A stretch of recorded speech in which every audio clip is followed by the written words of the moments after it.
mula po sa mga ministro, mga manggagawa, kasama po ng aming kani-kanyang sambahayan. 10 po ng lahat ng mga may tungkulin at mga kapatid dito po sa distrito ng South America. Buong kagalakan po kaming bumabati sa coordinator po ng lahat ng mga kapisan ng pangsambahayan sa loob ng Iglesia ni Cristo, ang kapatid na Angelo Eranio Manalo ng Happy Birthday po! Amin pong panalangin sa ating Panginoong Diyos na pagkalooban pa po kayo ng pinakamainam na kalusugan, laging puspos ng paggabay ng ating Panginoong Diyos upang mamalagi pong pinakamalakas na katuwang ng ating pinakamamahal na tagapamahalang pangkalahatan, ang kapatid na Eduardo V. Manalo. Muli po, sa kapatid na Angelo, bumabati po kami ng Happy Birthday po! Mahal na mahal po namin kayo!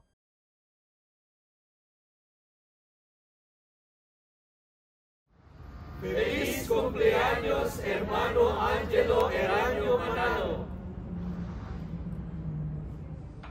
Hermano Angelo Eranio Manalo, un feliz cumpleaños!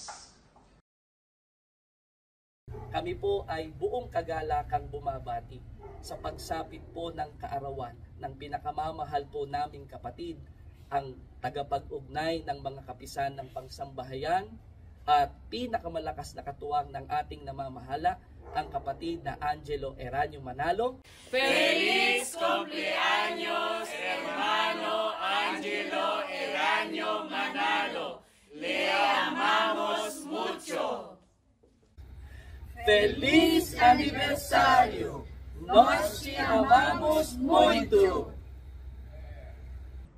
De congregação do São Paulo e Pimentas, Distrito do América do Sul, gostaríamos de cumprimentar nosso queridíssimo irmão Angelo Eranio Manalo, o coordenador das famílias cristãs da Igreja de Cristo.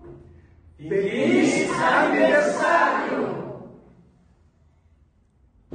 Da congregação do Petrópolis Brasil, estamos cumprimentando o nosso queridíssimo irmão Angelo Eranio Manalo, o coordenador das organizações da família cristã na Igreja de Cristo.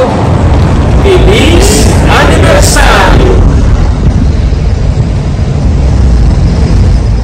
De congregação Ambato, Ecuador, Distrito de Sudamérica, Hermano Angelo Eranio Manalo, feliz cumpleaños!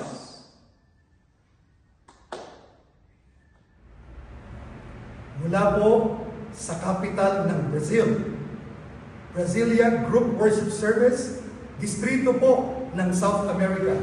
Buong kagalakan po kaming bumabati sa coordinator ng lahat ng mga kapisan ng pangsambahayan, ang kapatid na Angelo Eranio Manalo ng Happy Birthday po! We love you po!